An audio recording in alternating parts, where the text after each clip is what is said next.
BFM Business présente Edwige Chevrillon, la grande interview. Invité ce soir à la grande interview, Frédéric Oudéa, directeur général de la Société Générale. Il faut le dire vite. Frédéric Oudéa, bonsoir. Edwige Chevrillon, bonsoir. Merci d'être avec nous. Je dis qu'il faut le dire vite parce que le 23 mai, vous ne serez plus directeur général de la Société Générale. C'est votre successeur, Slawomir Krupa, qui le sera. En revanche, le 25 mai, vous allez devenir président de Sanofi. On va revenir sur la question de succession, mais d'abord l'actualité. Vous avez publié vos résultats pour l'année 2022, une année que vous avez qualifiée un peu d'atypique. Moi, je voudrais d'abord qu'on regarde un peu 2023. Vous avez vu que, ça y est, la Commission européenne révise plutôt dans le bon sens. On a vu que la récession a été évitée. 2023, pour vous, c'est une année que vous voyez comme en pleine d'incertitudes. Vous êtes plutôt rassuré parce que le pire est évité. Comment est-ce que vous voyez cette année ? C'est vrai qu'il y a 2 mois, il y avait des scénarios très noirs qui étaient prévus, des récessions profondes. Par ailleurs, des crises éventuelles qui touchent par exemple l'alimentation dans des pays émergents. Bon, les choses vont plutôt dans une meilleure direction. Les prix de l'énergie ont plutôt aussi baissé. Donc c'est vrai que les scénarios sont plutôt d'une croissance faible, comme la Commission l'a illustré. En même temps, l'incertitude demeure très forte, je trouve, sur à quel rythme cette inflation peut se normaliser et est-ce que les banques centrales peuvent commencer aussi effectivement à un moment arrêter d'augmenter les taux et progressivement peut-être même les baisser. Oui, donc vous prévoyez une baisse des taux ? Deuxième semestre ? Non, pas deuxième semestre. Je pense que de manière plus réaliste, en 2024, il est possible, si l'inflation se normalise, qu'on puisse commencer à voir une baisse des taux. Mais il y a d'autres scénarios possibles aussi, une inflation plus élevée pendant plus longtemps et des taux qui restent plus élevés et des banques centrales qui même continuent à augmenter les taux, donc avec un impact économique. Je pense qu'il y a une très forte encore incertitude de ce point de vue. Oui. Mais parce qu'en même temps, la hausse des taux, on peut dire que heureusement, c'est du pain béni pour les banques. Enfin, vous avez des placements qui rapporte. D'accord, l'argent coûte plus cher, mais quand même, vous avez vécu avec des taux négatifs. C'était pour les banques, c'était vraiment, vous avez mangé votre pain noir. Là, on le voit du reste dans vos comptes.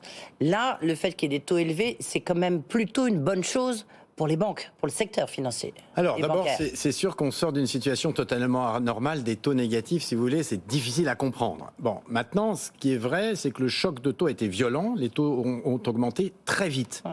Et en 2023, sur le marché français, compte tenu de plein de choses, nous allons avoir un impact négatif de cette hausse. Pourquoi ? D'abord, les banques ont pris l'engagement de ne pas augmenter leurs tarifs. Il y a beaucoup d'entreprises qui augmentent leurs tarifs avec l'inflation. Nous, on a pris l'engagement de ne pas augmenter nos tarifs. Deuxièmement, il y a un cap sur les prêts, donc le taux d'usure, qui ne répercute la hausse de taux que progressivement. Donc on produit des crédits à marge négative. Et puis enfin, il y a le livret A qui immédiatement augmente très fort. Et ça, c'est un transfert au ménage. Donc tous ces éléments font que on va avoir, on l'a dit, une année 2023 de transition sur le marché français. Et contrairement à tous les autres marchés en Europe, nous n'allons pas aujourd'hui tirer particulièrement de profit à court terme de la hausse des taux. Sur le long terme, c'est normal, c'est une normalisation. En 2023, vous allez tirer profit de ce. En 2023, on ne va pas en tirer profit. Non, on l'a dit, on aura même probablement une baisse des revenus en banque de détail à cause de tous ces éléments négatifs qui vont s'accumuler en 2023. Oui. Est-ce que ça remet un peu en cause la banque de détail, le réseau ? On sait que vous, il y a une incroyable transformation avec la fusion de la Société Générale Crédit du Nord pour donner le SG. Est-ce que il y a quand même des menaces sur la banque de détail, que ça soit la Générale, mais aussi sur les autres, hein ? La banque de détail, elle va avoir à se transformer, à continuer à se transformer. Oui. Il n'y a aucun doute, quel que soit le scénario de taux, parce que les habitudes changent, parce que la digitalisation va venir. Bon, donc nous, qu'est-ce qu'on a fait ? Oui, on a fusionné nos 2 réseaux de banques de détail pour avoir une très belle nouvelle banque, SG, plus régionale, avec un esprit de conquête, mais avec aussi le bénéfice, bien sûr, de synergie à n'avoir qu'un seul système d'information. Et puis on pousse Boursorama. Boursorama, c'est un succès phénoménal. 4,7 millions de clients, 5,5 millions l'année dernière. Boursorama aura, à mon avis, dans quelques années, entre 8 et 10 millions de clients. Donc il faut s'adapter, à mon sens, dans ce marché qui va rester exigeant. Alors, on va regarder quand même vos résultats 2022 parce que ils sont plutôt bons. Ils auraient pu être encore meilleurs, évidemment, mais vous êtes pris, vous, la Société Générale, de plein fouet la guerre en Ukraine avec les conséquences sur les sanctions en Russie et le fait que vous avez dû fermer Rosbank en Russie. C'est totalement fermé, Rosbank ? Ça n'existe plus ? Alors, nous avons vendu Rosbank. Oui. Donc Rosbank n'existe plus en tant que Rosbank, filiale de Société Générale, mais elle existe toujours comme banque russe en Russie. Oui, elle se développe, vous savez dans quel état je sais pas. Non, je n'ai plus de contact avec Rosbank qui n'a plus... Vous pourriez, parce que comme c'était des salariés de la Société Générale, hein, donc vous pourriez avoir des contacts. Mais on n'a pas spécialement de contact. On a vendu de manière responsable, on a assuré un avenir à ses salariés. Maintenant, elle est dans une économie qui va souffrir, évidemment, dans les prochaines années. C'est pour ça qu'on a vendu de manière responsable, en limitant considérablement l'impact négatif sur nos comptes, et donc en nous permettant de nous tourner et d'éviter d'avoir une épée de Damoclès, en quelque sorte, sur nous, sur les prochaines années. Vous avez augmenté vos revenus, parce que pour les banques, on dit revenus et non pas chiffre d'affaires, de 9%. C'est une performance dans le climat que vous avez traversé en 2022 ? Pour la Société Générale, parce qu'il y en a qui ont fait mieux. En tout cas, c'est le résultat record. Je pense que 9%, encore une fois, vous avez 9% pour une banque en France, c'est bien parce que les banques dans certains marchés italiens, espagnols répercutent plus vite les taux aux clients. Nous, on a des taux fixes. On a le livret A. Donc 9%, encore une fois, c'est un revenu record, 28 milliards. Jamais la Société Générale n'a eu autant de revenus. L'environnement était aussi favorable, il faut en être conscient. Donc on peut avoir une normalisation dans certaines activités. Mais au total, c'est le résultat de beaucoup de travail et d'une adaptation du business model qui va dans la bonne direction. Oui. En termes de rentabilité, vous avez vu votre résultat net qui atteint 2 milliards. Est-ce que c'est... non, 5 milliards 6, pardon. Voilà, c'est 5 milliards 6, moins la Russie égale 2 milliards, grosso modo. C'est ça, exactement. 3 milliards, c'est quand même énorme, hein, le coût de la facture russe pour vous. C'est pas énorme, parce que ce qu'on regarde beaucoup, c'est le capital. Et ça, c'est un peu compliqué, c'est un peu technique, mais on s'est débarrassé, si vous voulez, d'actifs à risque. Donc en fait, ce qui compte, c'est l'impact sur notre ratio de Core Tier 1 qui était limité à 20 points de base. Très modéré. Donc vous êtes en train de nous dire que finalement, c'était plutôt une bonne chose pour vous. De quoi? La vente obligée oui, de Rosbank. alors, de céder, oui, à mon sens, c'était vraiment une bonne chose. Nous avons été les seuls à pouvoir vendre. C'est une manière d'éviter des risques futurs, de concentrer notre énergie sur les projets les plus importants pour le futur de la banque et certainement d'éviter des problèmes dans le futur. Oui, donc nous l'avons fait de manière responsable, avec un impact limité pour nos actionnaires, pour le futur de la banque. Donc je pense que c'est une bonne décision, oui. Bonne décision, comme quoi tout n'est pas forcément négatif. Alors, ce qui est intéressant, c'est de regarder, parce que c'est vraiment un des critères les plus importants pour les banques, c'est le coût du risque. Le coût du risque, il a augmenté en 2022, mais en même temps, il a été contenu. Ça veut dire quoi? Ça veut dire que il n'y a pas de mur de la dette, il n'y a pas de très mauvaises nouvelles du côté des entreprises. C'est surtout du côté des entreprises, évidemment. Alors, pour expliquer, effectivement, le coût du risque, il est resté très, très modéré en pourcentage de notre exposition, mais plus important, les défauts réels. En fait, c'est que 60% du coût du risque. On a continué à mettre des noisettes, des provisions, et donc en fin d'année 22, on n'a jamais eu autant de provisions de ce qu'on appelle ex-ante pour le futur au cas où. Jamais autant, même dans le Covid, on en avait moins. Donc, pourquoi? C'est une façon de préparer... C'est une manière de mettre des noisettes de côté, comme vous dites. C'est un petit écureuil qui se protège. Il y a 2 mois, on le répète, il y a 2 mois, on s'attendait à des récessions importantes. Donc c'était une manière d'avoir des matelas de sécurité au cas où. Donc le coût du risque est resté très modéré.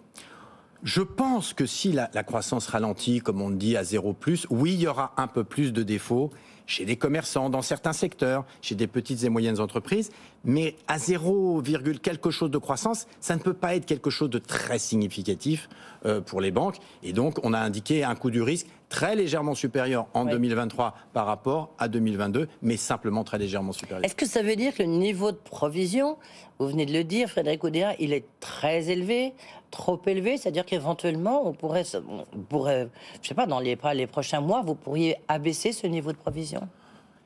Écoutez, il est sûr que ces provisions de prudence, à un moment, elles sont faites aussi pour être en partie reprises. Est-ce que ce sera 23? Je ne sais pas. On verra en fonction de la conjoncture. Si vous voulez, c'est la manière dont on les gère. Oui, mais la conjoncture, elle est un peu meilleure que prévu. Oui, vous-même, vous l'avez dit il y a quelques instants. Attendons quelques trimestres pour voir. Oui, d'accord.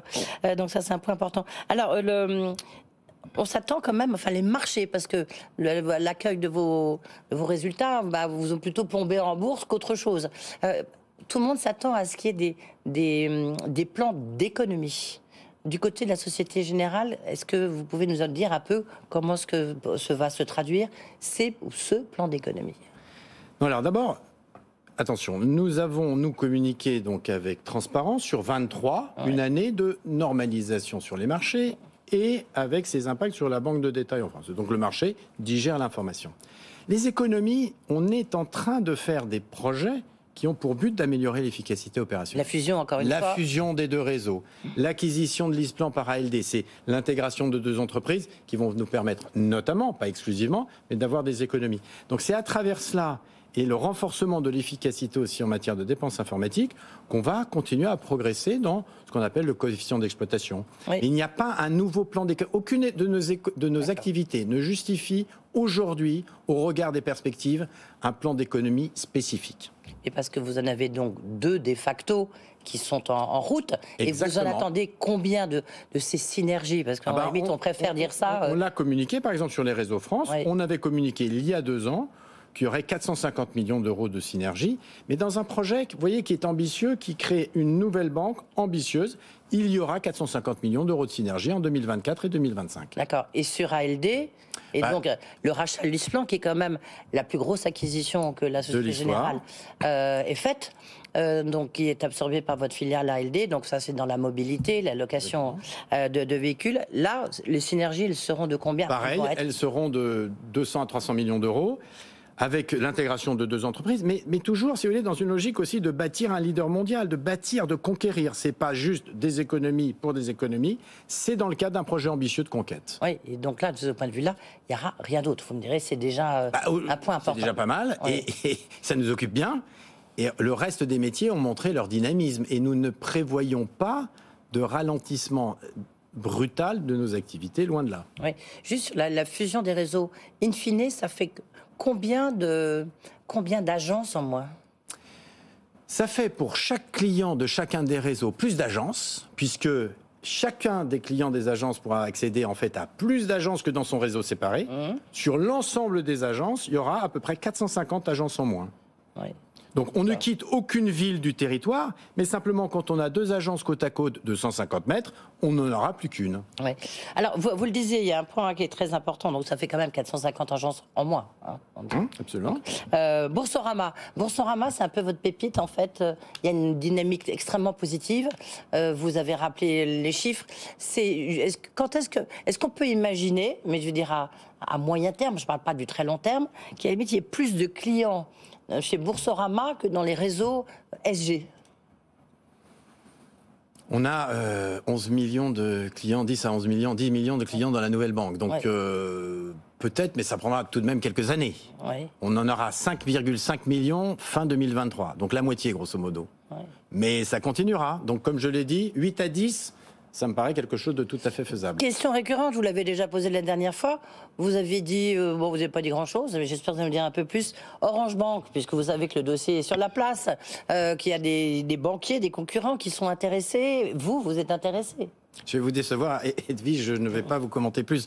On n'a pas l'habitude de commenter les dossiers. Ce qui est clair, c'est que... Non, mais vous regardez le dossier. Nous n'avons pas besoin de ce dossier pour grandir, ni Boursorama, ni notre nouvelle banque SG. On regarde s'il y a des choses qui font du sens pour nous, d'une manière générale, comme on l'a fait d'ailleurs sur ING. Oui, mais souvent la meilleure défense, c'est l'attaque. C'est-à-dire que plutôt que Orange Bank aille chez des concurrents, ça peut être intéressant pour vous Oui, mais il faut que ça corresponde aussi à quelque chose qui fait du sens. Oui, et ça a du sens ou pas? Pas de réponse. Joker. Joker, non. Ça y est, vous avez perdu.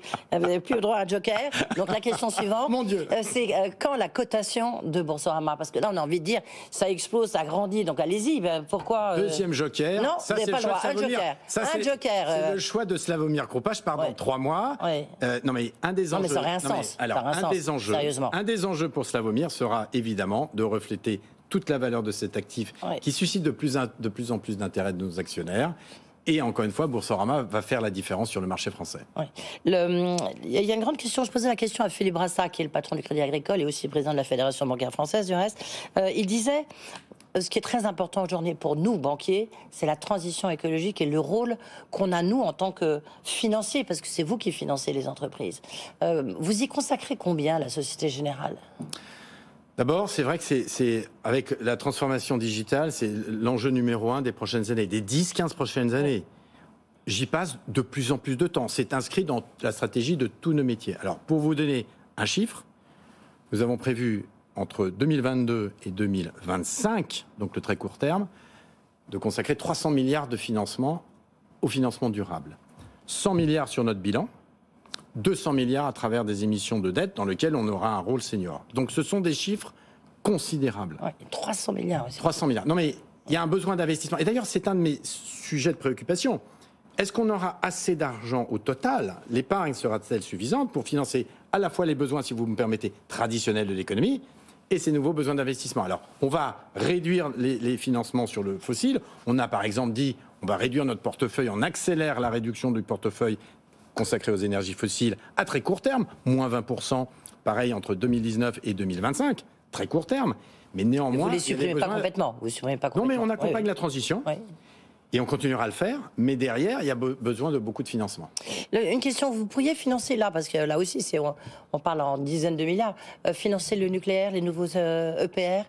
Est-ce que la Société Générale se dit oui, on va financer le nucléaire? Alors, encore une fois, Slawomir aura sa propre vision. Moi, je considère que dès lors que le nucléaire fait partie d'une panoplie qui permet un équilibre économique en matière énergétique et une indépendance, oui, nous pourrions continuer à financer le nucléaire comme on a pu le faire dans le passé.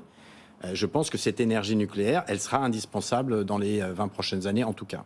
Oui, donc vous êtes candidat parce que ça, en ce moment... Nous ne nous interdisons pas de le faire. Est-ce que le livret A doit servir à financer le nucléaire? C'est ce qu'a dit Éric Lombard, directeur général de la Caisse des dépôts. On peut quand même se poser la question. Écoutez, le livret A, c'est une ressource... le problème du livret A, c'est que c'est une ressource chère aujourd'hui. Oui. 3%, peut-être un peu plus demain. Est-ce que ça colle dans les équations économiques du nucléaire? Je ne sais pas. En tout cas, on a besoin de financement long aussi. Voilà. Pourquoi pas? Non, mais sur le principe. Mais ça, c'est pas la réponse. Bah si, vous pouvez avoir, vous êtes un banquier, vous pouvez avoir c'est de l'argent. 28 ans, vous êtes banquier, donc ça va, vous pouvez avoir votre propre jugement. Pourquoi pas? Parce que vous savez que le livret A est en partie centralisé par l'État. Oui, bien sûr. Il sert à financer le logement social. Bah, c'est à l'État de savoir s'il veut détourner une partie aussi pour le financement du nucléaire.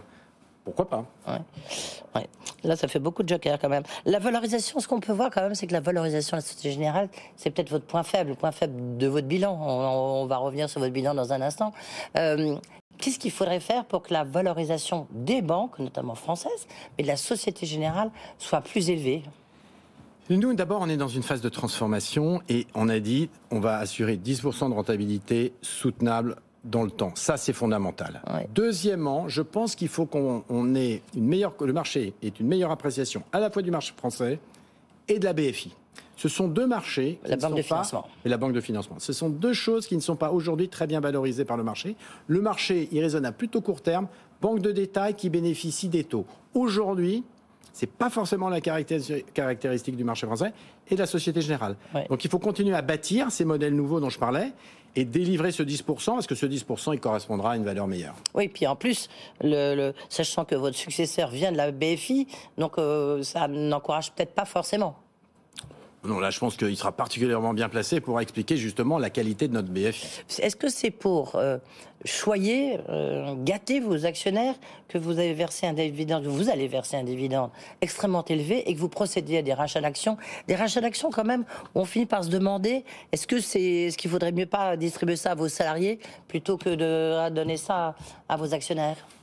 Alors, d'abord, avec nos salariés, on a, je rappelle, signé un accord salarial, ça se passe très bien. Ouais. On a une participation intéressement qui sera élevée. On a donné une prime Macron de 1 700 € en fin 2022. Bon, on a tenu compte, si vous voulez, du contexte de l'inflation.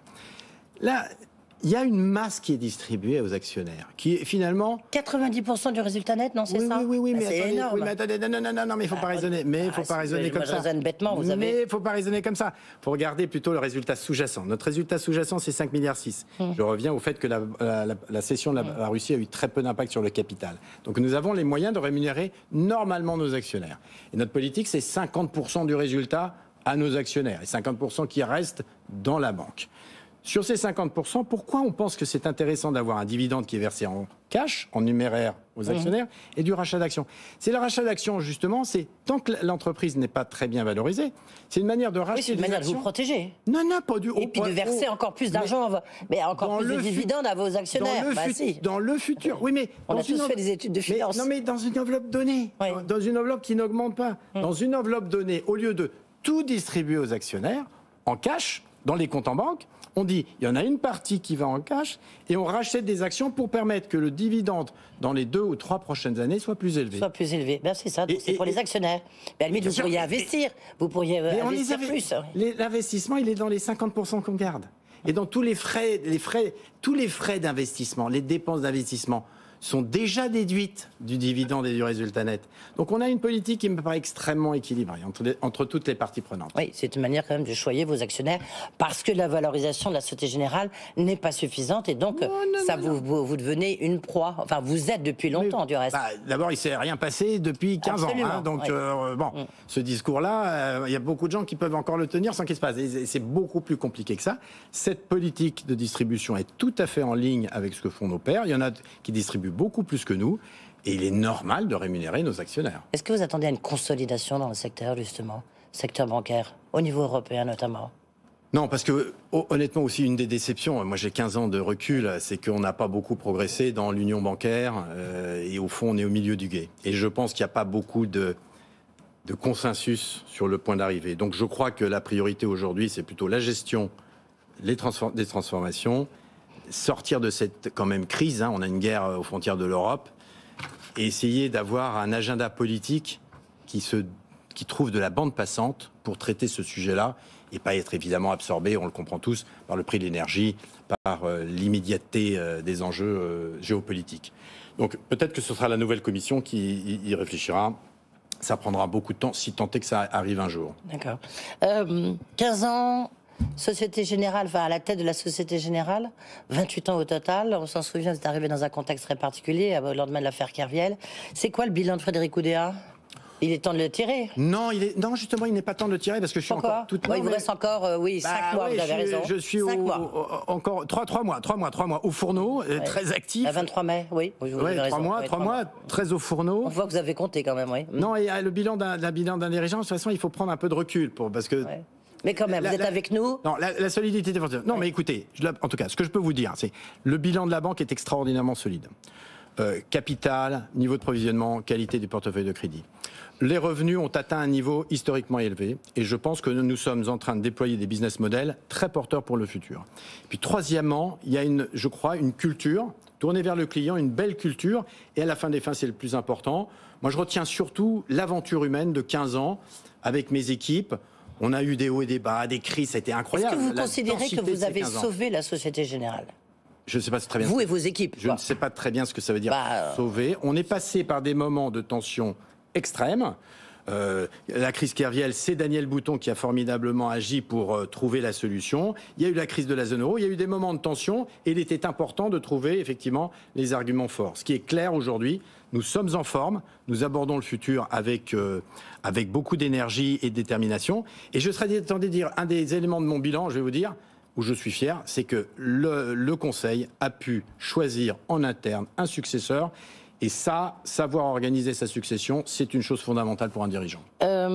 Justement, qu'est-ce que vous allez faire là? Vous avez une minute, une présidence de Sanofi, un banquier, donc qui a passé 28 ans à la Société Générale, qui va prendre la présidence, non opérationnelle, c'est pas Lucien évidemment qui est le directeur général, mais la présidence de Sanofi, groupe pharmaceutique avec des enjeux énormes de santé, de recherche. J'ai envie de dire, qu'est-ce que vous y connaissez, Frédéric Oudéa?